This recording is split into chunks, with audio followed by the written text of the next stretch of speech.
Sarah, what do you want about? That's because we've only just gone online, Sarah. Speaking of which, you are in the zone with Cranky and the Swagman. Also known as Autobot. Autobot Dad. Yeah. And one day the music's going to start. Okay, and just because it somehow knows that I fucked that up, it came up with a little notification saying you can preview your takes after recording them. Yeah, right. Yeah, okay. Of course you can. I know we fucked that up. Thank you very much, Riverside. Yes, we are fully aware. We are called amateurs for a reason. Yes, we are amateur podcasters, and somehow we managed to reach 74 people last week, which I'm happy about. Yes. But how many, there were a sorry? few things I wanted to talk to you about. First of all was, hey, How many did we reach? what's going on with your reception today, hey? I don't know, Swagman's reception's gone to hell. Oh, you know what it is? I have not got my internet connection. And give me a second, I will put that in. I will just give me 2 secs. You continue on, tell the That's a story, good and idea. I'll fix this. No, the story involves you.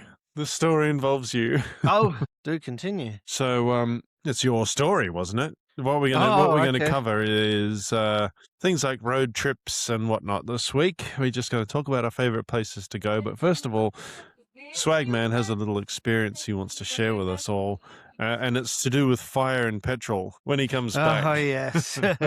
Camping trips. Related, I mean, road trips, camping trips, fire, petrol, they're all tied in. Right. So, you tell the story the way it's supposed to be told. We should have some very good reception now. That's cleaned up a lot. That's cleaned up a lot. It's cleaned up a lot. Of course it is. It's no longer on Wi-Fi. It is directly in the wall. I realized I was running everything off the Wi-Fi because I was on the PS5. And of course, when you're on the PS5, you need strong internet because you're versing people from the PC. So I swapped my internet cable around. So, hence why you say that as if you're talking to a person who actually plays online. Yeah, I know. It's very difficult. But as you can see, I'm ready to go. He's got a cup there of what I assume is vanilla flavored iced coffee. Yes, it is. When I say cup, it's a beer stein. It's a Viking beer. It's a beer sort stein. of pint. Yeah.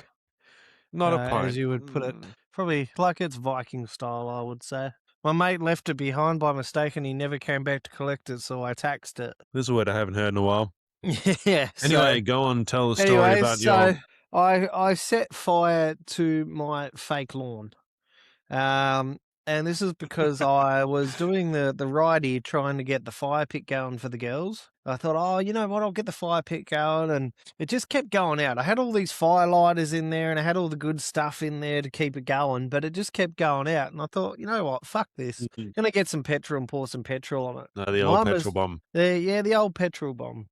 My mistake is that I forgot to take the lid off the 600ml. So it already had a hole in it, but it was just an old bottle from the backyard and it had a hole in it. I thought, oh, brilliant. Yeah. Remember to take that lid off before I pour the petrol on. Well, I didn't. And my ADHD clicked in. The minute I put the petrol in, I instantly put the lid back in on the bottle and started to squirt it onto the fire, not thinking, oh, shit, the ignition's going to come all the way back up because of the compressed air. So, of course, once that came back up and it traveled back up, the instant reaction was to throw the bottle. Through the bottle, it landed on my fake lawn. I've had to run across to the fake lawn, stamp it out, pick the bottle up, throw it back onto the pebbles.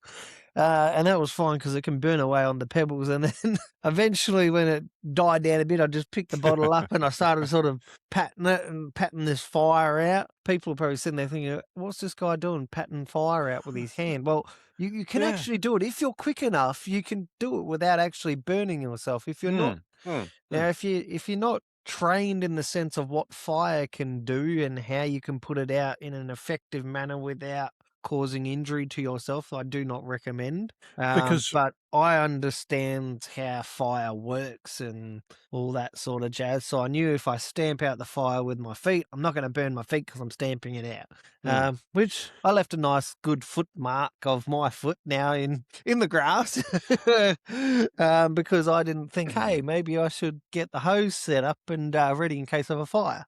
Now, in case of the bottle, The bottle, it was a different story. I had to throw the bottle inside the fire pit, which it just burnt away. Yeah, of course. Now, I said I had some advice for you. When it Yes. comes to Don't lighting a start fire with fires. petrol, right? What I used to do, I'd get an opened beer can or a Coke can or something like that, okay? And you pour maybe a milliliter or so of petrol into the can, okay? Give it a good slosh around in there, and then what you do, you prop the can up, laying on its side, but with the open tab part at the top. All right, you get what I'm saying? Yeah, going with you, yeah. Okay, yep. So you've given the can a good slosh around, so there's petrol all over the inside of the can.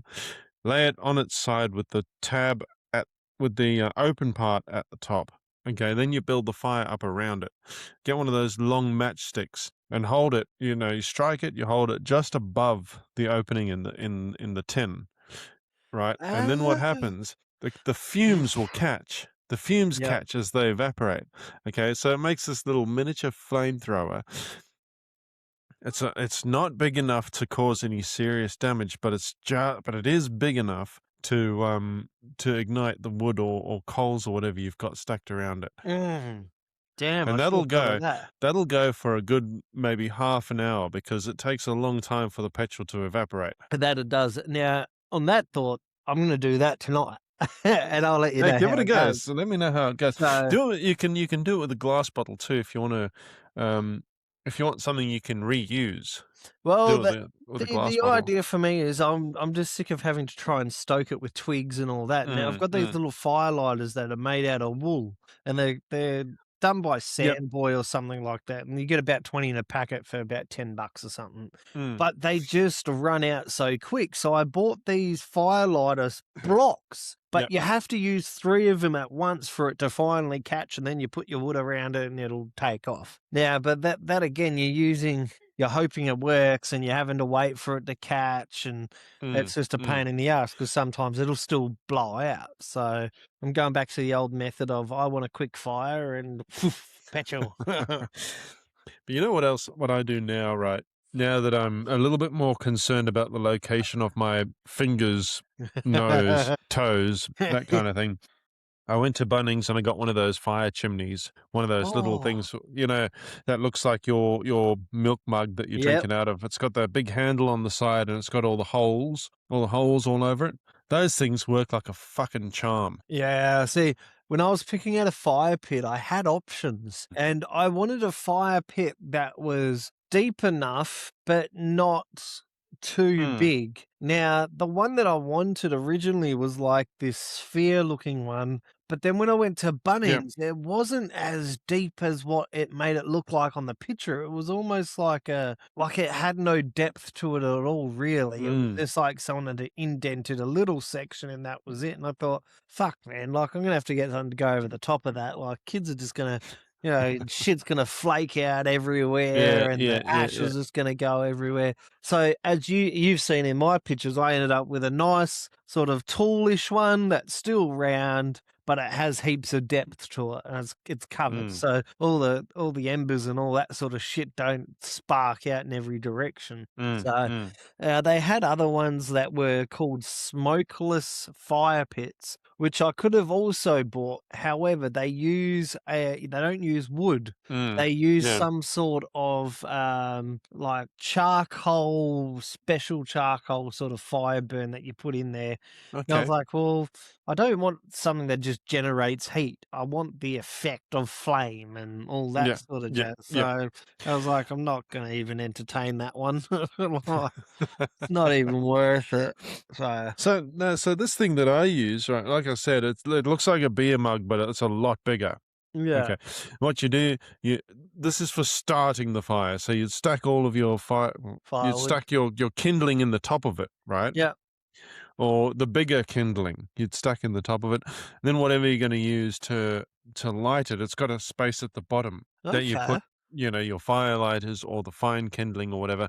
You put that in the bottom. Okay. Yeah. It's got holes around the bottom too. So then you use a long match, you light the firelighters or whatever, and then this thing creates an absolute vortex of heat, which gets the the wood or coal, whatever you got inside the cup part, really going hot.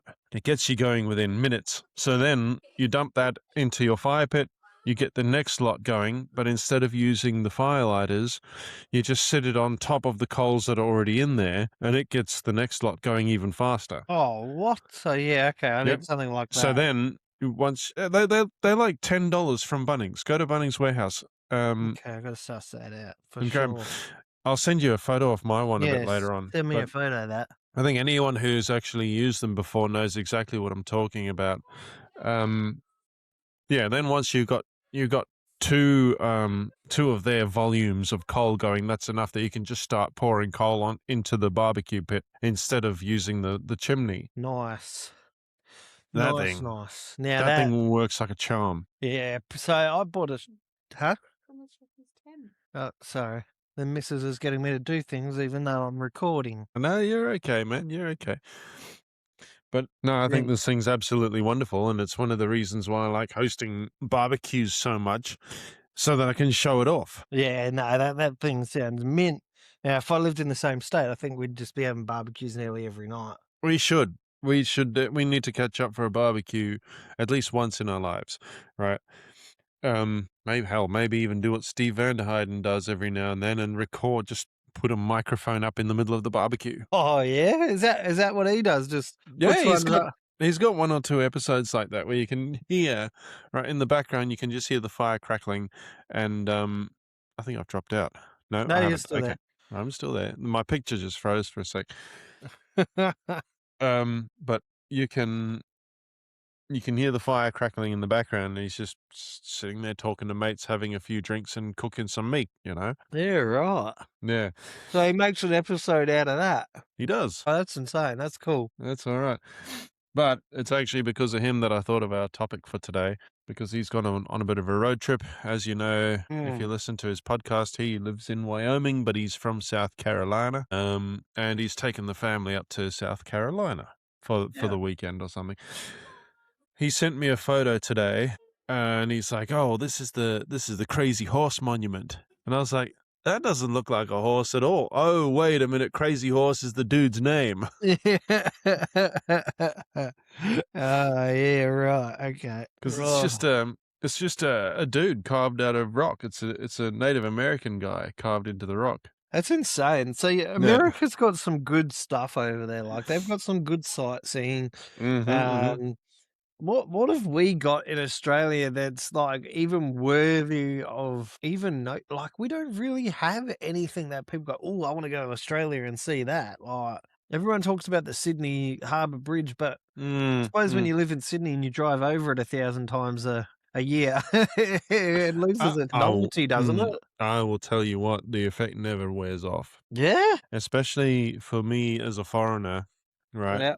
Knowing the fact that my dad has always wanted to drive over the Sydney Harbour Bridge, which he will be doing in December. Every time I've driven over it, I think this is fantastic. I actually get to do this on almost a daily basis. Not anymore because I don't, now I work a lot closer to home. Mm. Got a better Um, lifestyle. yeah, a better lifestyle. I don't have to leave home that much. You sound But the awe never leaves you. yeah, okay.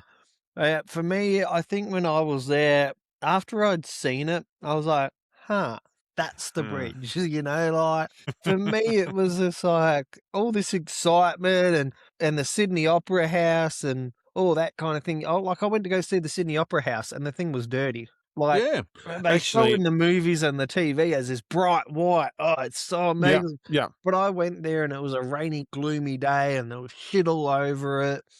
It honestly looked like homeless people would sleep around it, and I was just Actually, like, "Man, they've gotta come and clean this thing," which I found out later on is done on a monthly. it's actually it's that's actually it's normal color Mm, because in the movies, right, they like to clean it up a little bit in post production. hence my Everyone pictures, by the way, expects off the topic. Oh, nice. Everyone expects the Sydney Opera House to be white. Yeah, It's not white. yeah, Its normal color is the sort of off brown color. right, it's just crazy to me, see, like I I always imagine it being this nice, white, bright sort of building. Never got to go inside of it because it was closed up, but, it just didn't look like the And movie. I was like, "Yeah, okay." Went to yeah, Bondi Beach expecting everyone to be there, and it'd be this, like, Bondi Beach like you see on the TV show. Go there. Do you think I nada. seen one soul? Nope. There was no one, and this was like I wouldn't say it was the hottest day, but it was still warm. Mm. Um, and there was not a soul to be seen. Maybe a couple of oldies walking their dogs, and that was about it. There was no soul on that beach. Look, I'm going to say this as a Sydney sider myself. That was probably largely due to the fact that Bondi is fucking shithouse. Mhm. No one wants to go to Bondi, for real. Right. Most of the Aussies don't want to go to Bondi because they expect it to be crowded with foreigners, and Yeah, most of the foreigners don't want to go to Bondi because it's fucking expensive and no one wants to go there. yeah.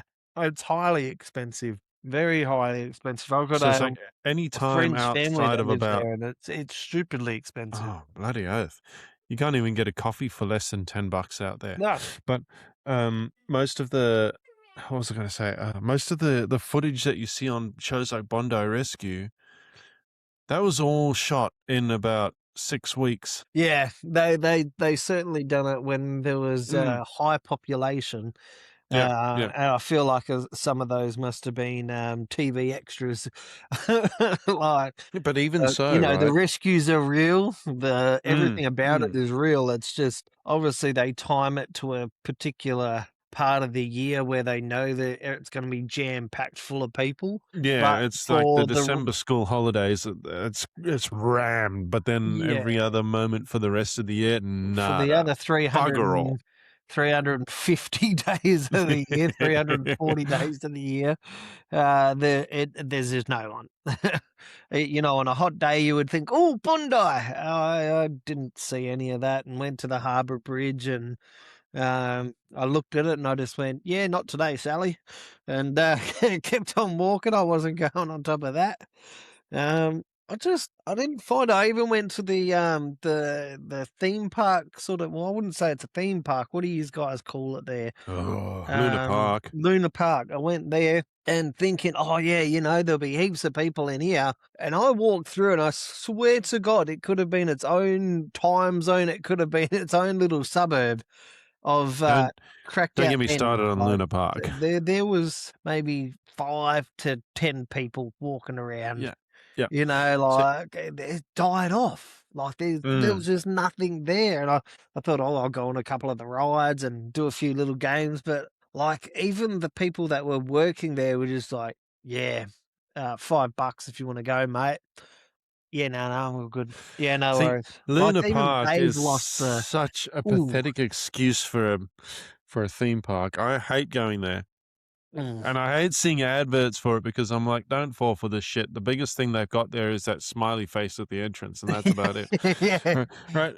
This is coming from somebody. I grew up in Cape Town, right? As you know. Yep, Now, in late 90s to early 2010s, Cape Town had this fucking insane theme park, yep. right?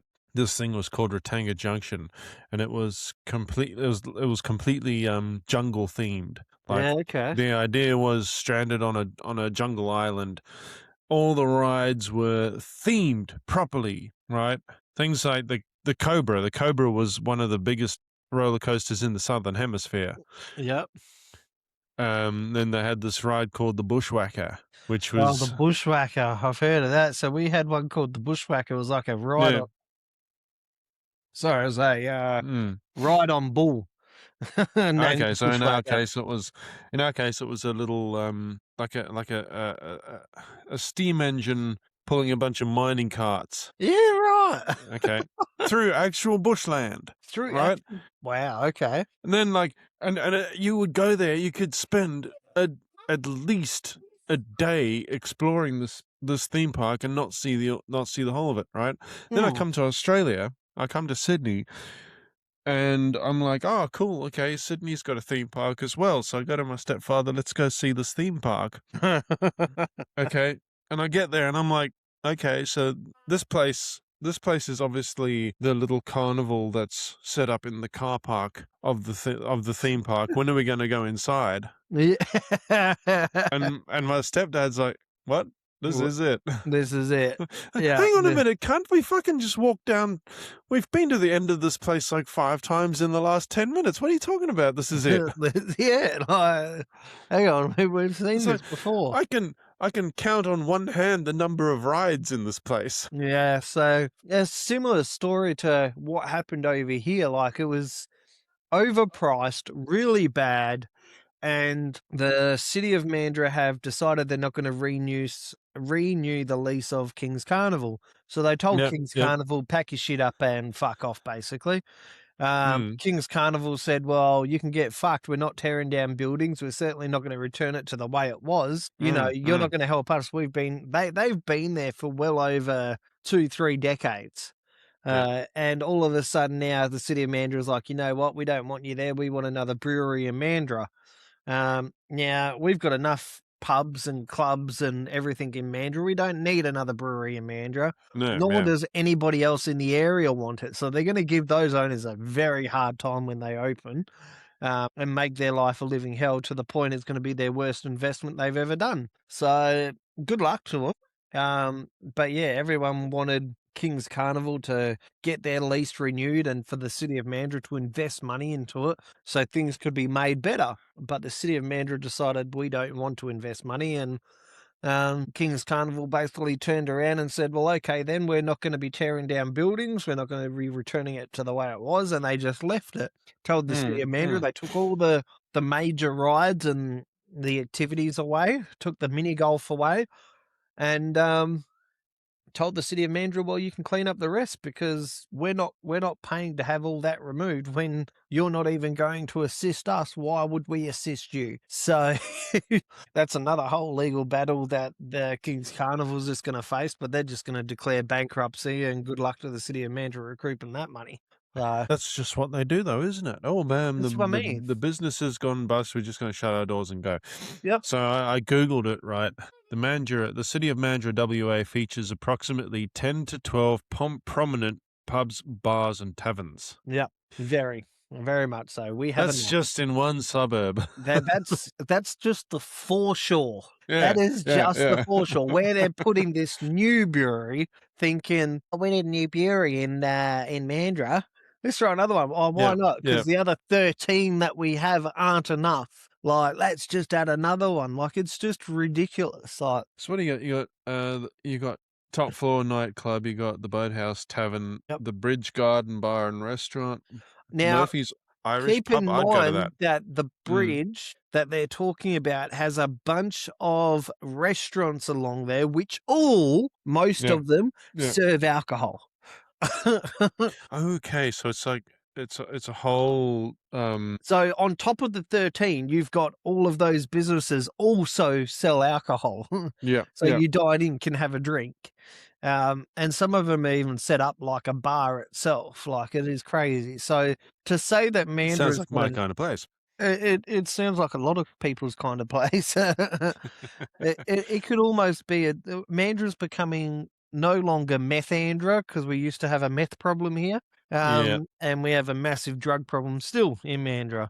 Now it's Now it's becoming money, becoming Andra. now it's becoming Money Andra, Drunk Mandra, no longer the retirement place to be Mandra because you're just going to get a bunch of fuckheads in Mm. Mandra.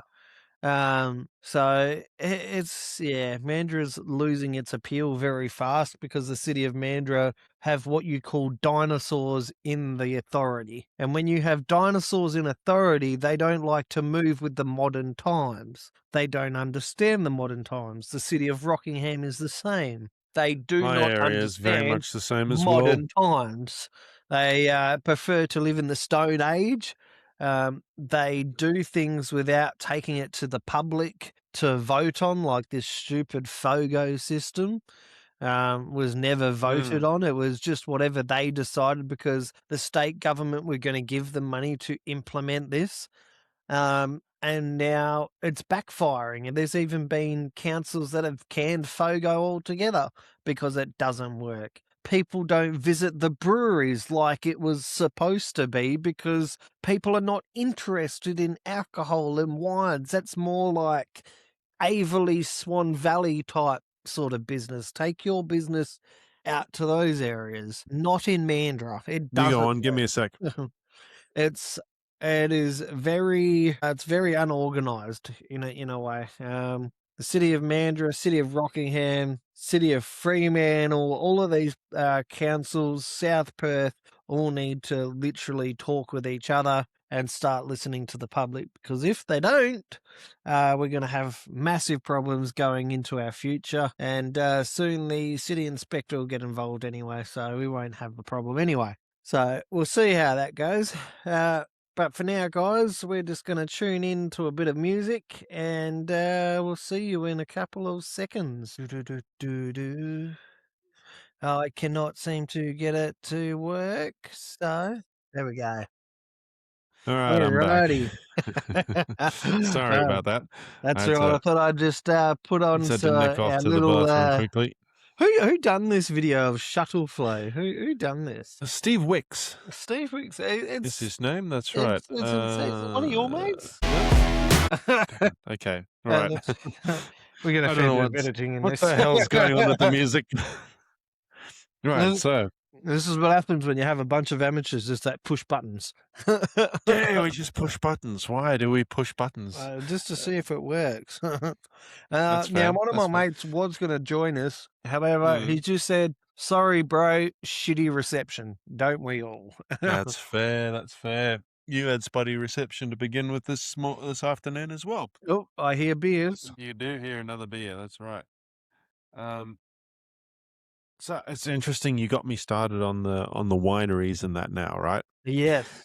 So once again, as I mentioned before, I'm from Cape Town, and I don't know if a lot of Aussies know this, but Cape Town is extremely famous for, amongst Cape Townians anyway, for its wine regions. Yeah. Okay. Okay. So some of the best wines coming out of Africa come out of Cape Town, like the Stellenbosch region, the Takai region, the Western Cape in general has a lot of wineries. And that was something else I've noticed, that New South Wales, anyway, is seriously lacking in. Definitely Because lacking. you're going to be the next one that needs to go to the toilet, mate. After I've nearly demolished 2 liters of iced coffee. He's held up this 2-liter bottle of iced coffee, and there's a fucking 1/8 of an inch left in the bottle of it, in the bottom of it. Look, it was almost half full. Yeah.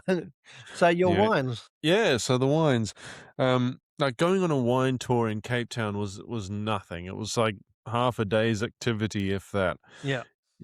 And this is the middle of the city. You don't have to go out to the country for it. Yeah, okay. No, there are wineries in the suburbs of Cape Town. Yeah, that's insane. So then again, coming here to Australia, to Sydney specifically, and then discovering that there's nothing like that here yeah, no. is insane. I would swap with you in a second, because Mandra has nothing but breweries and all that, and wines, and we do now. The place for it is where it's about an hour and 20 minutes from us here, maybe an hour and a half, and it's called the Swan Valley, the Averley Swan Valley area, and that's got wineries. That's all your sort of bit of country land out there, and it's got your vineyards and your wine tasting and your cheese platters, and come out for a weekend and have a Summersby type thing, The Swan Valley is very known the for that. Summersby Pale Ale crowd really pisses me off.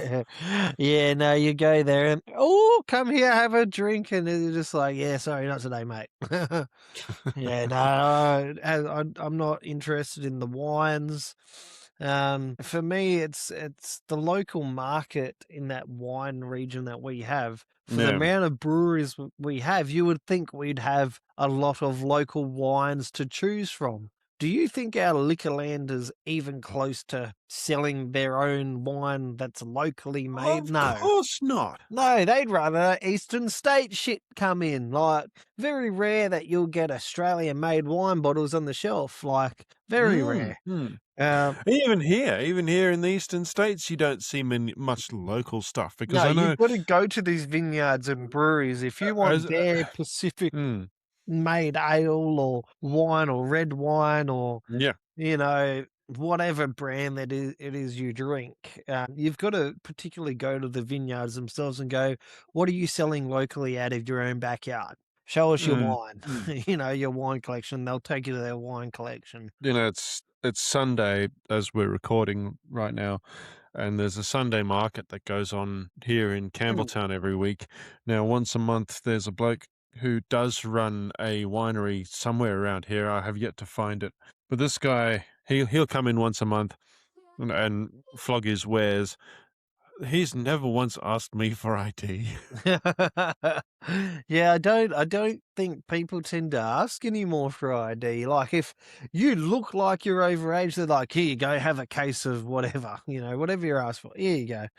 But I'm pretty sure. I'm I've pretty met sure this 13, bloke I could. 14-year-olds that Yeah, literally look yeah. like they're late 20s, early 30s. So, you've got to be super careful when you're selling because some of these teenagers these days, you would honestly think they're like mid 30s, some looking like they're in their 40s, just, bad genetics. Mm, mm. So, like one of my back when I was living in Cooma, right in the snowies, I had this mate whose sister would go and buy us booze, right, when we were underage. We were 16, 17. No, well, okay. We do not condone underage drinking. No, we don't condone underage drinking, but that didn't stop us now, did it? No, But just anyway, terms and C's comply. so she'd go and pick us up the booze, um, and come back to the house, and it was only several years after this, right? I found out that they were twins. Oh, no.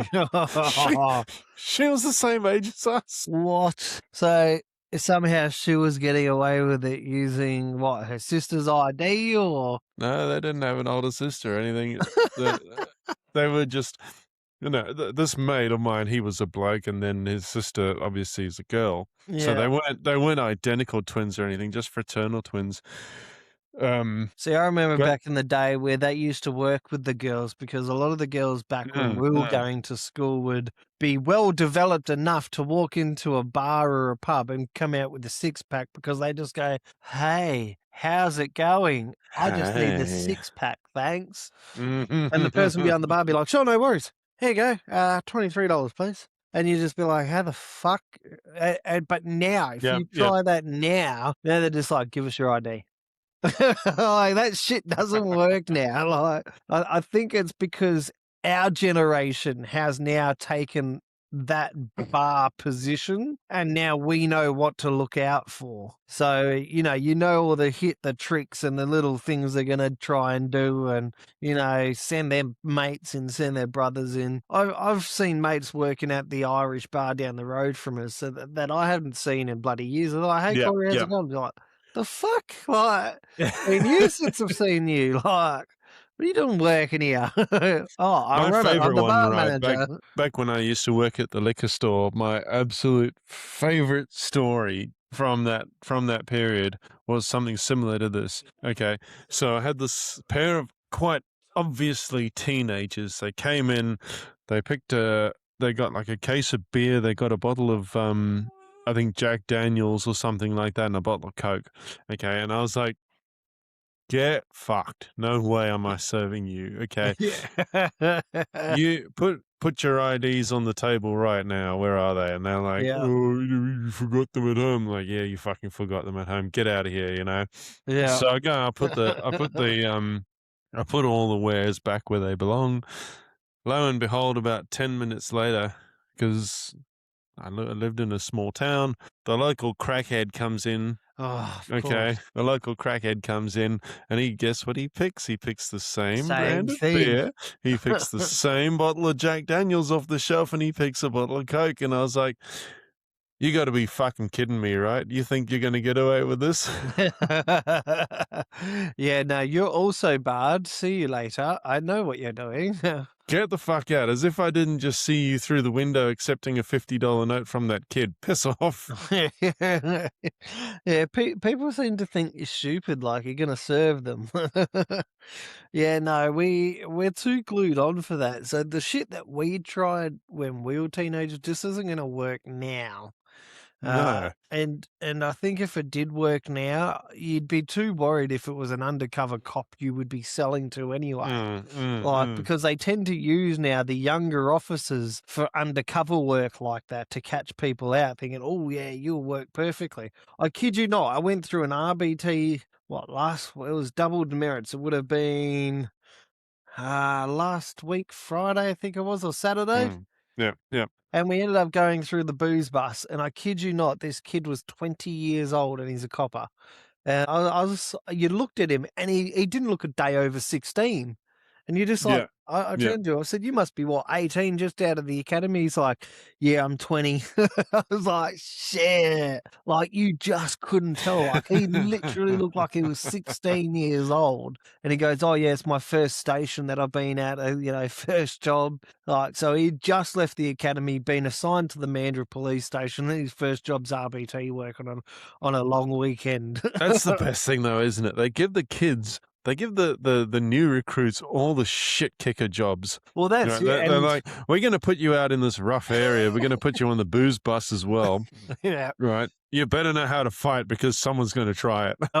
See, if that was me, I wouldn't mind doing RBT work. Well, number one, the police will never admit it, and I've asked individual officers this. I asked them at the Mandra Crab Fest, and they admitted they actually do have a quota they've got to meet. So when you see officers out on long weekends and all that, and you understand why there's so many police out, they are told by the higher command, if your station doesn't perform, we will shut you down and you'll all be reassigned to another station. Hence why stations in our area started getting shut down because they weren't performing. Oh, it costs too much money. No, that's crap. We found out that it's because they weren't hitting quotas that they were meant to be. Traffic enforcement wasn't hitting it, and now every time there's a long weekend or a public holiday or whatever the case is, they'll flood the area with cops and they'll be all hitting the quota mark. And once they've hit the quotas, that's it. Oh, we're running a bit behind on RBTs. Let's just set up a random RBT first thing in the morning on school run in the middle of the bloody highway. And they will literally stop people coming onto the freeway and have an RBT set up right directly in the middle of the mainstream of area of Mandra and be like, right, everyone pull over for an RBT. And that's just so they can get the quota of the numbers up. It's ridiculous. They never catch anyone. They never get anyone. But they need to be able to show that they've done it. They need to show they've done it. But they always send the young ones out there. Like, you'll go to an RBT lineup and there'll be like 6 of them all there and they look like they're 15, 16, just released. Yeah, because you can guarantee that there's going to be at least one tradie or something like that at 5:30 in the morning who's going to start kicking off because he has had several beers for breakfast. And now it's time to head out to a long weekend. It's time to get out to the job site, right? Oh, they've had a big night. They want to chuck they've had a big night before. They want to chuck these kids out there so that they can know if they're going to sink or swim. Pretty much. That's the way I'm looking at it. I reckon it's just a thing to see if you can sink, swim, can actually do the job. Let's just throw the big RBT bus out there. Now, I reckon your Eastern States RBT is way more advanced than what WA is. We've got this singular bus, and it's just says police on the side, and they call it the booze bus, the booze bus, and they'll send everyone onto that has to go through there. But I've seen on RBT, they've got this full setup. They've got highway patrol. They've got side streets fucking running, so if someone tries to use a side street, they've got a cop car there. Where they literally set up this booze bus, right? You go down the main road of Mandra, and there's like a big sort of parking bay you can go into and have a break or whatever, have a coffee. And that's where they'll set up the RBT. But before that big area, you've got a side street. People were just turning left and using the back end of the street and going out the other way. And when I finally got through to the front of the RBT, I said, "Hey, have you got coppers on the side street?" And they're like, "Nah, we don't." And I was just like, "Don't you think maybe you should have someone on the side street, considering That sounds like everyone's a just traffic control issue. everyone's just using the side street, avoiding your RBT Mm. and going around your RBT, which is only a 1-minute detour, if that, to get around your RBT. Therefore, you're probably missing all the drunks because they can see your RBT well in advance. You've got a big sign saying RBT, so they're just going to turn left and go, okay, well, I'll avoid the RBT and I'll use the back streets." And they're like, "Oh, no, we didn't think of that. Thanks, mate." I'm like, that would have been the very first thing I would have thought of. If I'm going to set up an RBT prior to a turn-off street, maybe go, hey, we need to put a patrol vehicle, a chase car down the side street. Nah, no thought of that. So I'm going to say this now. If you're planning a night on the piss this weekend, there are two Best thing. versions of you, right? There's the organized version of you that's listening to this show right now, and there's the Sunday version of you that's lying on the lounge wearing yesterday's clothes, wondering why your bank account is lighter than your head feels like a demolition site. Do Sunday you a favor. Stock the fridge with a few on-track meals before you head out. Yes, all day breakfast included. That way, yeah, exactly, yes. When you wake up feeling like you've done 12 rounds with a concrete truck, you've got a proper meal sitting there ready to go. No cooking, no effort, no dangerous decisions involving a family-sized pizza and a liter of chocolate milk, or in Swagman's case, 2 liters of iced coffee. And On-track meals are meals. packed with protein. They taste bloody good. They are a massive friend of the show, and they've been backing us for ages. So They we'd have. love it if you guys back them too. Jump online, get yourself a few meals. Use the code INTHEZONE10 for a 10% discount on your order. And that's ontrackmeals.com.au. And if you're too lazy to punch in the code at the end, right, just type in ontrackmeals.com.au/in-the-zone to get 10% off everything you buy from them. And yes, they do have a bloody good breakfast. It's scrambled eggs and sausages, isn't it? Yes, scrambled eggs, sausages, or you can get the Aussie pork snags. That's the one, yeah. Yeah, Pork you got snags that 250-gram bag. with mashed potato and peas, the pork snag. Yes, you've also That's got brilliant. pumpkin and potato mash. You've also got mild chili con carne. Which, let me tell you, is not as mild as they say it is. No, it is I not. am a guy who can handle some heat, right? I'm South African, and even that thing to my taste buds has some flavor. That's Yeah. got me going while I'm eating it. Yeah, and I tell you what, my favorite one out of all the on-track meals, which I still love to this day, is the slow-cooked Australian steak. Now, if you mix that in with the pumpkin potato mash, Yes. it is amazing. It tastes great. So those two meals together, one of them is $17.95, the other one is $9.95. However, that tender lamb and pearl barley as well. You mix that in with the mashed potato and peas. Ooh, mashed potato and gravy. Ooh, brilliant meal. If you're like us and you're not prepared sometimes, you can get the new item that they have on the market from On Track Meals called the Jet Boil Stash Cooking System. So you add your water, you add your meal, and I'm just looking at this now. It does cost $199.90. But it's a one-off purchase. It is a once-off purchase, providing a high performance for making meals and hot drinks on the trail. The Stash cooking system is the lightest in the Jet Boil range for grim counting expeditioneers. In other words, anyone that loves the outdoor adventures. This system is compromised with a flux ring, cook pot, and standalone stove, and all nest together with a separately available 100-gram jet power fuel canister for compact storage. The pot comes with a handle to make it easier to pull out when everything is hot and boiling. So for 2.5 minutes, you get your hot cuppers all ready. This thing is jet flamed. I'm just looking at the pictures now. It is very compact. It looks like it goes up beyond 500 mils. So It is a small little device, but it is great, and we'll chuck the link up on our page, As we um, always do, as we always do, in the and you can description check it of out for this yourselves. episode. Well, It literally actually, weighs 0.200 kilo, yeah, so 0.200. 200 grams. Yeah, 200 grams. 200 grams. That's how much. Titanium hard, uh, Mm, and mm. anodized aluminium stainless steel. There you Okay, go. so it's a pretty decent quality stove. I actually went to Anaconda yesterday, right, Yeah, and and you'll I find checked most out. of it. No, you don't find any of on-track meals in Anaconda. Nope, sorry, that's What they BCF. do carry, what they do carry is a competitor's brand. And Oh, hang on a minute, I'm going somewhere with this. I felt the bags, okay, and you can tell just by feeling it that the stuff inside is dry. no. It's one of those, you gotta add water into the bag and then cook it in a pot kinda deals. On-track meals is not like that. No. On-track meals is not dehydrated. It is cooked naturally. It's already ready to eat. You could eat on-track meals cold. You can microwave it and just eat it like that. Or you can buy one of their flameless ration heaters, add a tiny bit of water, not as much as you'd have to add to one of these other dehydrated meals, and it will cook the meal in the flameless ration heater for you. There's no need to add anything. Way.